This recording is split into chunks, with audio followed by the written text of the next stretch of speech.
Salut les amis. Aujourd'hui, je vais vous montrer un meurtre mystérieux de 2017, intitulé Meurtre dans l'Orient Express. En 1934, Hercule Poirot est un détective de renom, qui est célèbre pour résoudre toutes les affaires qui se présentent à lui. C'est aussi un perfectionniste, qui aime que tout soit parfaitement ordonné, même ses œufs au petit déjeuner. Après avoir passé des années à résoudre différentes affaires, il a l'intention de faire une pause et de partir en vacances à Istanbul. Sur le traversier, une femme nommée Marie de Benham le rencontre et admire ses compétences et son souci du détail, qui ont impressionné tout le monde. Au bout d'un certain temps, Poirot aperçoit Marie en train de parler au docteur Arbuthnot, un autre passager, et lui dit que lorsque tout cela sera terminé, personne ne les toucherait, mais leur discussion est interrompue par son arrivée. Après son arrivée à Istanbul, Poirot retrouve certains de ses amis, dont son chef préféré Mohamed, et un homme d'affaires, Book. Alors qu'il boit un verre avec Book, Poirot est abordé par un représentant du consulat britannique, qui lui annonce qu'il doit se rendre à Londres pour résoudre une affaire. Après avoir reçu le message, il informe Book qu'il va voyager dans le même train que lui.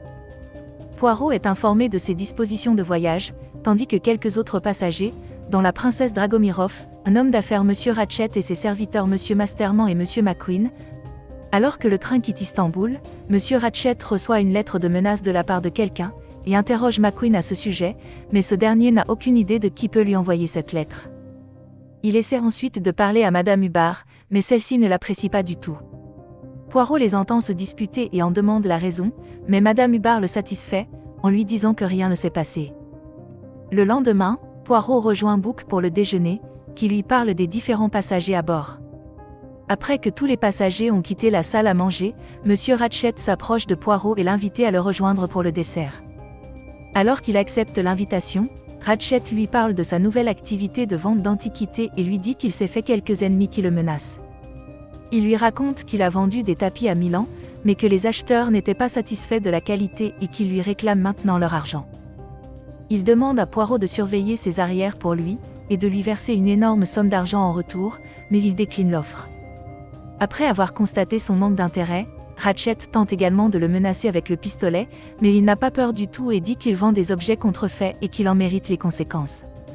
Pendant la nuit, Poirot ressent un certain trouble dans la cabine de Ratchet, et trouve une dame en robe écarlate qui s'en va précipitamment. Avant qu'il puisse faire quoi que ce soit, le train déraille, après avoir été frappé par une avalanche pendant l'orage. Comme les autres passagers, Poirot trouve également ses affaires endommagées, et est attristé de voir la photo brisée de son dernier amour, Catherine. Alors que le train est bloqué, les passagers commencent à paniquer et interrogent Book sur les mesures de sécurité, mais il leur assure que s'ils n'atteignent pas la prochaine gare à temps, une équipe de secours leur sera envoyée. Pendant qu'ils discutent, une missionnaire, Pilar Estravado, leur dit que ce n'est pas à eux de décider s'ils arriveront ou non à destination. Au matin, M. Masterman frappe à la porte de M. Ratchet, mais n'obtient aucune réponse. Bientôt, M. Poirot apparaît également de la cabine adjacente, et ils appellent les gardes pour qu'ils brisent les serrures. En entrant, ils sont choqués de voir son corps mort à l'intérieur, et appellent immédiatement le docteur Arbuthnot, qui confirme que Ratchet a été poignardé à mort par quelqu'un. Il dit qu'il est mort entre minuit et 2 heures, mais le gardien l'informe qu'il était en service et n'a vu personne sortir ou entrer dans son compartiment. Book lui demande de résoudre l'affaire, afin qu'il puisse en informer la police. Poirot refuse d'abord de prendre l'affaire, disant qu'il est en vacances, mais il le convainc, disant que s'il ne s'implique pas, un innocent pourrait être puni pour un crime qu'il n'a pas fait. Il accepte de résoudre l'affaire et annonce la mort à tout le monde dans le train. L'enquête commence, et tout d'abord, M. McQueen est interrogé sur sa relation avec M. Ratchet. Il explique qu'il est son secrétaire depuis presque 1 an et qu'il s'occupe de la plupart de ses affaires. Il raconte également que Ratchet était une personne grossière et qu'il avait beaucoup d'ennemis, qui lui ont envoyé des lettres de menace. Après l'avoir interrogé, Poirot examine le corps et découvre que quelqu'un l'a drogué, ce qui explique qu'il n'ait pas pu lutter pour sa vie, bien qu'il ait eu une arme à feu qu'il aurait pu utiliser pour les combattre. Il recueille également d'autres preuves dans sa chambre, notamment une serviette de table sur laquelle figure l'alphabet H, tandis que l'équipe de secours arrive pour aider le train. En examinant les lettres trouvées dans sa chambre, Poirot trouve une note disant que le sang est fort sur ses mains et qu'il va mourir. Bien qu'il ne parvienne pas à résoudre l'énigme, il explique à Book que le nom d'origine de Ratchet n'était pas Ratchet, mais Cassetti, et que cette affaire est liée à celle d'un ancien colonel Armstrong, dont la fille Daisy a été enlevée et tuée par Cassetti.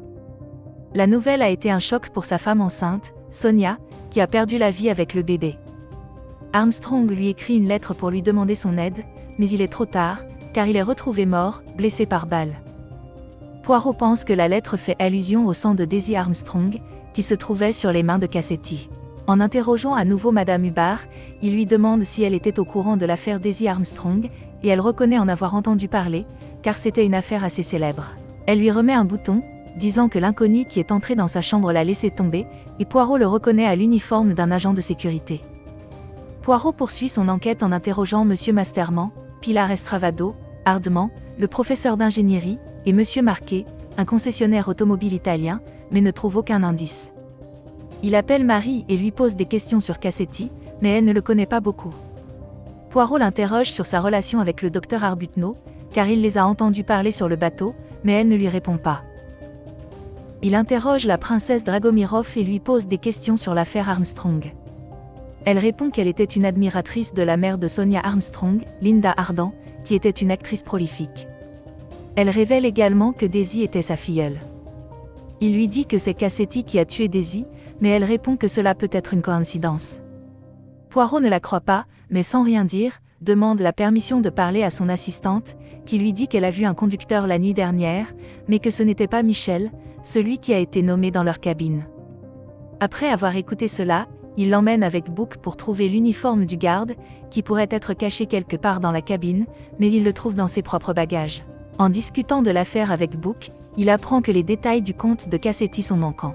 Pendant ce temps, il trouve un homme qui s'enfuit du train et brûle des documents. Poirot le poursuit et découvre qu'il s'agit de McQueen. Poirot l'accuse d'avoir volé de l'argent à Cassetti, et dit qu'il l'a tué et a brûlé ses documents, afin que personne ne puisse le découvrir. Monsieur McQueen a voulu avoir volé de l'argent, mais n'accepte pas de le tuer. Le docteur Arbuthnot interrompt l'enquête et confirme que McQueen n'a pas tué Cassetti, car il était avec lui la nuit dernière. À sa question sur Marie, Arbuthnot lui dit qu'ils se sont rencontrés dans un convoi ferroviaire. Poirot se méfie, car Marie a dit le contraire. Poirot confronte à nouveau McQueen et lui révèle des informations sur son passé, notamment que son père était le juge dans l'affaire Armstrong. McQueen raconte que, faute de suspect, son père a été poussé à s'en prendre à une pauvre femme de chambre française, Suzanne, qui s'est suicidée. La bonne était innocente, et le temps que les preuves mènent à Cassetti, il avait disparu depuis longtemps. Son père a été puni pour cela, mais il n'a rien pu faire pour lui, et a décidé d'étudier le droit pour l'aider. Poirot l'accuse d'avoir tué Cassetti, à cause de ce qui est arrivé à son père, mais il nie.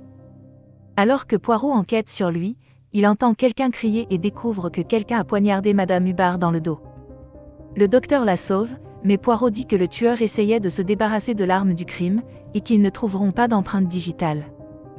Poirot a enquêté sur tout le monde sauf sur le comte Andrini et sa femme, et décide donc de les interroger également. Il découvre qu'elle a changé son nom d'Elena en Elena, mais elle lui dit qu'ils ont entendu dire qu'une serviette avec un H avait été trouvée dans la chambre de Cassetti, et qu'ils ne voulaient pas avoir d'ennui. Il apprend qu'elle est également impliquée dans l'affaire Armstrong, parce qu'elle est la sœur de sa femme Sonia, et qu'elle se drogue maintenant pour se débarrasser de son chagrin. Le comte se met en colère et le pousse hors de la pièce, où l'ingénieur le sauve, mais Poirot se rend vite compte qu'il n'est pas celui qu'il prétend être.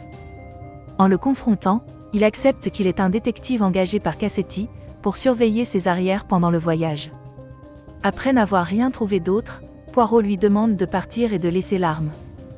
Le lendemain matin, il invite à nouveau Marie et lui pose quelques questions.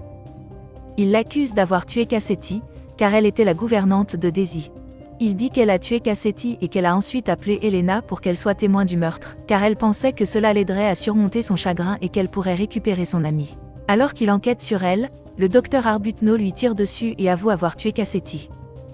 Il raconte à John Armstrong qu'il était son meilleur ami, et son commandant qu'il a envoyé à l'école de médecine, et lui a fait un avenir, mais Cassetti l'a détruit, alors il a voulu se venger. Dans son chagrin, il a trouvé Marie, et ils avaient prévu de le dénoncer à la police, mais il l'a tué, car il pensait que Cassetti ne méritait pas un procès. Il confirme également qu'il a drogué McQueen et changé l'heure de sa montre pour que personne ne puisse connaître l'heure de sa mort. Alors qu'il lui parle, Arbuthnot attaque soudainement Poirot, mais Book arrive et le sauve. Alors que les passagers attendent dans le tunnel, Poirot déclare qu'il est temps de résoudre l'affaire. Il dit que le docteur Arbuthnot n'est pas le tueur, car il n'a même pas pu le tuer. Il leur dit que le mouchoir qu'ils ont trouvé avec H est en fait un russe, et se prononce comme N, et appartient en fait à une princesse, dont le nom réel est Nathalie Dragomirov. Il confirme également que son assistante était également impliquée, puisqu'elle était auparavant cuisinière chez Armstrong. Il affirme que c'est Pilar, qui était dans la chambre, la nuit où Cassetti a enlevé l'enfant. Masterman accepte également son lien avec Armstrong, et lui dit qu'il était son homme de confiance, et aussi son valet à New York.